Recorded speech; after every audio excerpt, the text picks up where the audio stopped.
किसी का हाथ थाम के छोड़ना नहीं, किसी का हाथ थाम के छोड़ना नहीं, वादा किसी से करके तोड़ना नहीं। कोई अगर तोड़ दे दिल आपका तो बिना हाथ पैर तोड़े छोड़ना नहीं। Too many thoughts on my mind, I can't sleep at night, so I just keep writing.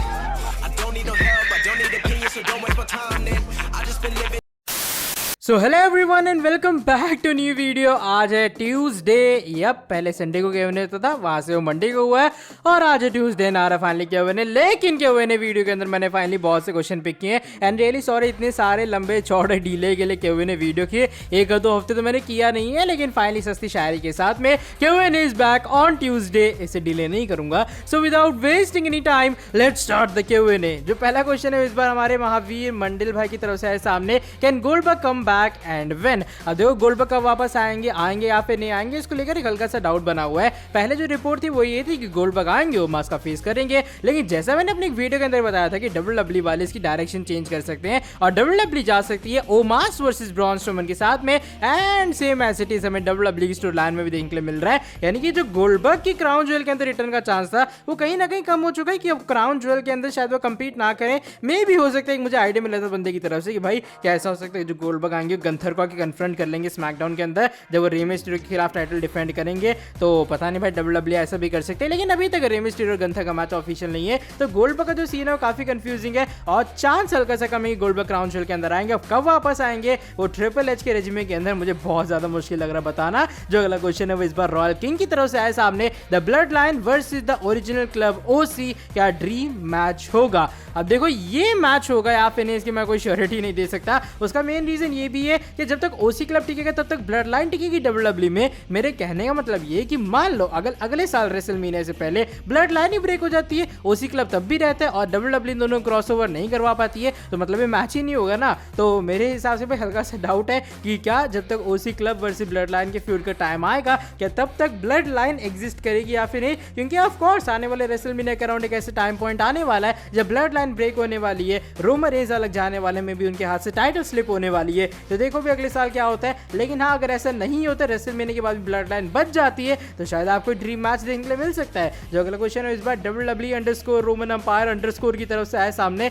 इतने अंडरस्कोर डाल के यूजर में क्या मिल जाता है यार। Fiend versus Demon Balor, any chance in the future please pick कर लेना। अब देखो मेरे हिसाब से फील्ड वर्सेस डीमन बैलर का चांस अब एक्चुअल में बनता है, लेकिन फील्ड नहीं ब्रेव हार्ट का चांस बनता है। फील्ड वाला कैरेक्टर मुझे पता नहीं क्यों ऐसा लग रहा है कि WWE वालों ने हल्का सा कम यूज कर दिए। अगर आप देखोगे एक्सट्रीम रूल्स के बाद से कहीं भी फील्ड का मेंशन नहीं हुआ है, नए अंकल हाउडी का मेंशन हो रहा है, ब्रेव हार्ट का यानी कि विंदम का मेंशन हो रहा है, लेकिन कहीं भी फील्ड का एज इट इज मेंशन नहीं हो रहा है। तो मुझे हल्का सा डाउट लग रहा है कहीं ऐसा तो नहीं कि फील्ड वाला जो कैरेक्टर है वो एक तरह का WWE कंपनी से गायब ही हो चुका है या फिर वो बहुत रेयर अपीयरेंस देता हुआ नजर आएगा। लेकिन हाँ, आने वाले 1-2 साल तक फाइनली मैच पॉसिबल भी हो सकता है, क्योंकि of course brave heart is finally back in WWE। जो अगला क्वेश्चन है इस बार YSL भाई की तरफ से आए सामने। Is there is any chance of entering mid card women's title in future for the both brand? अब देखो जो ट्रिपल एच है, जैसे मैंने बताया कि साल 2023 होगा, मैंने काफी वीडियो में अपने बताया कि भाई वो वुमेन्स के लिए काफी बड़ा शो होने वाला है। शो नहीं, एक्चुअल में ईयर होने वाला है। WWE वाले अगर चाहें तो एवोल्यूशन 2 जो WWE का ऑल वुमेन्स PPV था या फिर प्रीमियम लाइव इवेंट था उसे करवाने के बारे में भी सोच रहे हैं। और बात रही मिड कार्ड चैंपियनशिप के बारे में, तो विंस मैकमैन तो इतना वुमेन्स पे ध्यान नहीं देते थे, लेकिन जो ट्रिपल एच है वो वुमेन्स के रोस्टर में भी डेप्थ ऐड करने का ट्राई कर रहे हैं, जो कि मेरे हिसाब से एक बहुत ही बेहतरीन चीज है। एंड अल्टीमेटली जो चीज है वो लीड करने वाली है इन फ्यूचर एक मिड कार्ड टाइटल की तरफ, जो कि WWE को ऑफ कोर्स चाहिए होगी, ताकि अपने पास 2 टाइटल होंगे तो आराम से हमेशा आप टसल देख पाओगे वुमेन्स के बीच में। ऐसे नहीं होगा भाई ये लोग बेफालतू में लड़ने में लगे हुए हैं। तो हाँ, अगर आपको अगले साल के मिड तक एक अच्छा खासा रोस्टर वुमेन का देखने के लिए मिलता है तो ऑफ कोर्स ट्रिपल एच इस आइडिया के साथ जाएंगे कि हमें एक मिड कार्ड टाइटल भी मिलती हुई नजर आए। अगला जो क्वेश्चन है इस बार अपने रेसलर आर्मी भाई की तरफ से आए सामने और नयन भाई का भैया क्वेश्चन ये कि आफ्टर फेस रिवील क्या कुछ नया देखने को मिलेगा? अब वैसे भाई आप तो जानते ही हो, लेकिन चलो फिर भी जिन लोगों को नहीं पता है, मैं फेस कैम जब कर दूंगा 100K के बाद तो उसके बाद मैंने बहुत सा कंटेंट प्लान किया है। अब उसमें क्या होने वाला मैं एक्चुअल में फिलहाल डिस्कस नहीं कर पाऊंगा। इवन मैंने अलग चैनल्स के ऊपर एक्सप्लोर करने के बारे में भी सोचा है, अलग कैटेगरीज को ट्राई करने के बारे में भी सोचा है। इस चैनल के ऊपर जो क्वालिटी इंप्रूव होगी, जो कंटेंट इंप्रूव होगा ना, वो इस वाली वॉइस ओवर वीडियो से 100 गुना बेहतरीन होने वाला है। सेटअप वगैरह मैं चीज़ें भी फिलहाल प्लान कर रहा हूँ। 98K होने पर आपको एक ऐसा ट्रेलर देखने को मिलेगा जो कि एकदम जबरदस्त होने वाला है और उसके बाद 100K पे एक अच्छा खासा face cam special official video. तो हाँ, जस्ट मैं ऐसे आ नहीं जाऊँगा अपना चेहरा दिखाने के लिए, एक लंबी चौड़ी कहानी, सारी चीज़ों के बारे में ऐसे कुछ मैं बात करूँगा। तो भाई ये कुछ प्लान है, कुछ मीम रिव्यूज़ वीडियो भी आएंगे उसके बाद, एंड और भी बहुत से स्टफ्स मैं करने वाला हूँ 100K के बाद। तो यस, बस 100K होने वाले, एंड कुछ महीने बाद चैनल पूरे तरीके से बदल जाएगा। अगला क्वेश्चन इस बार उदित भाई की तरफ से आया सामने, योर फेवरेट फील्ड या फिर Eater of the World? To be honest I love Eater of the World character more. Dean एमस WWE में कब आएंगे? फिलहाल 5 साल का और एक्सटेंशन डील साइन हो चुका है, तो पता नहीं भाई उनका आने का प्लान है भी या फिर नहीं। रोमन टाइटल ड्रॉप कब कर सकते हैं? Around WrestleMania, may be WrestleMania में, अगर वो कोडी या फिर ब्रे वाइट का आमना सामना करें। Can Roman versus Brock again happen? Possible, of course होने वाला है। वैसे ट्रिपल एच का रेजिमे तो चांस हल्का कम लग रहा है, लेकिन फिर भी अगर आपके पास कोई ऑप्शन नहीं रहेगा, you are for sure going for Roman versus Brock again. भाई अंकित के साथ में पॉडकास्ट कब करोगे? होप बहुत ज्यादा जल्दी। अब IWF के नेक्स्ट सरप्राइज रिवील डेट क्या है? ये मत कहना सून।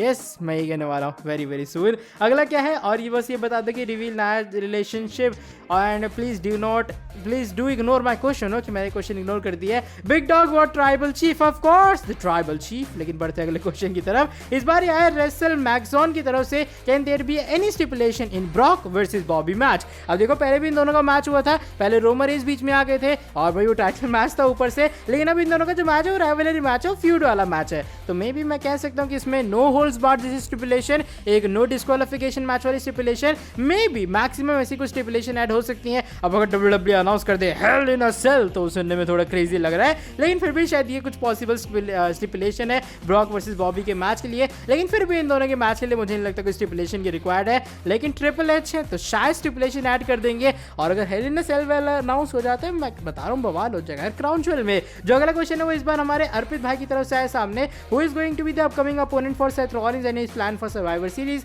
Can we expect a match between Seth and Gunther? हाँ भाई, मेरे हिसाब से ये मैच होने जा रहा है। और फिलहाल सेथ रॉलिंस धीरे धीरे करके अपने टाइटल को डिफेंड करते हुए नजर आएंगे हर प्रीमियम लाइव इवेंट के अंदर। ऑलरेडी रोमियो रिडल के खिलाफ उसे डिफेंड कर ही चुके हैं। तो यस, यहाँ पे जो WWE वाले वो यही सारी चीजें करने वाले हैं। और सर्वाइवर सीरीज के अंदर जहां तक मुझे लगता है आपको Seth versus Gunther IC champion versus US champion का मैच जरूर देखने को मिलेगा। वैसे इस साल थीम वॉर गेम्स की होगी, लेकिन फिर भी शायद मिड कार्ड चैंपियंस आपस में कोलाइड होते हुए नजर आएंगे। अगला क्वेश्चन इस बार इरफान भाई की तरफ से है सामने, the way heat is building between Sami Zayn and Jey Uso, is it possible that Jey Uso versus Sami Zayn will take place at Crown Jewel in a stipulation of loser leaves the blood line? Please pick my question. अब देखो, मेरे हिसाब से भाई तुमने stipulation बहुत कमाल की बताई है, loser leaves the blood line. मुझे ऐसा लगता है क्राउन ज्वेल के अंदर तो नहीं, क्राउन ज्वेल बहुत नजदीक आ गया, मुझे ऐसा लगता है शायद अगले साल के रेसलमेनिया के राउंड आपको ऐसी कुछ स्टिपुलेशन वाला मैच देखने को मिल सकता है। सैमी ज़ेन जे ऊसो इन दोनों के बीच में गर्मा गर्मी बढ़ रही है, क्योंकि रोमन ज्यादा सैमी को सपोर्ट करे जबकि वो एक्चुअल में ब्लड का पार्ट ही नहीं है, लेकिन जे ऊसो जो कि उनके रियल ब्रदर टाइप की तरह है या फिर ब्लड लाइन के ऑफिशियल पार्ट है,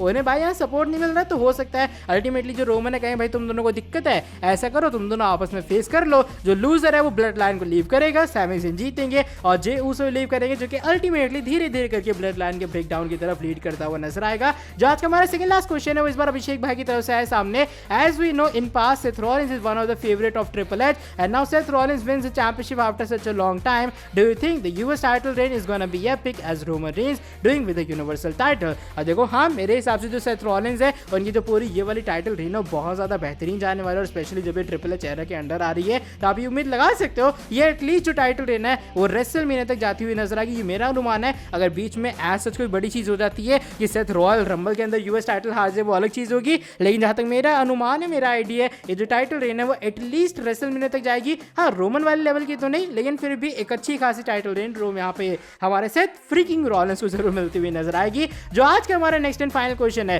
वो इस बार रेसलिंग कॉन्करर की तरफ से है सामने, भाई क्या ब्रे वाइट का क्राउन ज्वेल के अंदर मैच होगा? If yes then who will face then? तो देखो, ये क्वेश्चन थोड़ा डाउटफुल है, क्योंकि ब्रे वाइट कंपीट भी कर सकते हैं क्राउन ज्वेल के अंदर। ऑफ कोर्स आपका जो क्राउन ज्वेल का प्रीमियम लाइव इवेंट होता है वो सऊदी अरेबिया का शो है, वहां पर आप बड़े मैचेस बुक करते हो, वहां पर आप ड्रीम मैचेस बुक करते हो। ब्रे वाइट जस्ट वापस आए, उनकी काफी हाइप है, तो भाई सऊदी अरेबिया के प्रिंस भी चाहेंगे जो वाइट है वहां पर कंपीट करते हुए नजर आए। लेकिन बड़ी बात है किसका आमना सामना करेंगे, तो हो सकता है, देखो मुझे ऐसा अपोनेंट का नाम तो नहीं पता है, लेकिन देखो शायद मैं स्टोरी का एक आइडिया लगा सकता हूँ किस तरीके से WWE की स्टोरी दिखाने वाली। मुझे ऐसा लगता है पहले जो एक मिड कार्ड सुपरस्टार है या फिर कोई भी एक सुपरस्टार है वो बेइज्जती करता हुआ नजर आएगा विंदम की, वो बेइज्जती करेगा ब्रे वाइट की, या फिर वो बेइज्जती करेगा अंकल हाउडी की। अंकल हाउडी कमांड देने वाले ब्रे वाइट विंदम को कि भैया जाओ, ये तो मेरी बेइज्जती कर रहा है, तुम हो क्या, तुम मुझे भूल चुके हो, ऐसा है वैसा, तुम अपने आप को पहचानते नहीं हो, तो तुम्हारे साथ में गलत क्या हो रहा है, तुम जाओ उस बंदे से आमना सामना करो, उसका बदला लो जाके। तो एक तरह का मुझे जहां तक लगता है कि पहले जो ब्रे वाइट की एक्चुअल भी बीफ होने वाली है वो उनके कैरेक्टर के साथ होगी, लेकिन साथ ही में जो ब्रेव आर्ट है इधर उधर सुपरस्टार्स का भी फेस करेंगे। लेकिन वो सारी चीजें किसकी कमांड पे होंगी? वो अंकल हाउडी की कमांड पे होने वाली है, जहां तक मुझे लगता है, जिस तरीके से अभी तक स्टोरी डब्ल्यूडब्ल्यू वालों ने डेवलप की है। आगे देखो आने वाले टाइम में क्या होता है। जैसे मैं बार बार कह रहा हूँ, क्राउन ज्वेल इंटरनेशनल शो है, सऊदी अरेबिया का शो है, बड़ा शो है डब्ल्यूडब्ल्यू वालों का, लेकिन क्या ब्रेव आर्ट कंपीट करेंगे? या फिर नहीं, एक बहुत ही डिबेटेबल टाइप से क्वेश्चन है। मुझे हल्का सा लेस चांस लग रहा है शायद जो ट्रिपल एच है वो ब्रेव आर्ट को जो डेब्यू है थोड़ी और टाइम के लिए बचा के रखेंगे प्रीमियम लाइव इवेंट्स को लेकर। फिर भी देखो आने वाले टाइम में स्टोरी डेवलप होगी। अभी फिलहाल ज्यादा कुछ टाइम बचा नहीं डब्ल्यूडब्ल्यू वालों के पास में, तो काफी जल्दी उन्हें स्टोरी भी स्टार्ट करनी पड़ेगी। तो मे बी आपको नेक्स्ट स्मैकडाउन के शो के अंदर क्लियर होता हुआ नजर आएगा कि whether WWE is gonna make Bray Wyatt compete at Crown Jewel or not। And by the way सस्ती सी अंग्रेजी के साथ मैं आज के Q&A वीडियो को एंड कर रहा हूँ। और अगर ये लंबा चौड़ा Q&A पसंद आए तो फटाफट से नीचे वीडियो को लाइक कर देना, शायरी को रेट कर सकते हो मेरी सस्ती वाली। एंड बस मिलता हूँ आपसे आके नेक्स्ट वीडियो के अंदर बहुत ही ज्यादा जल्दी। Till then bye bye, take care.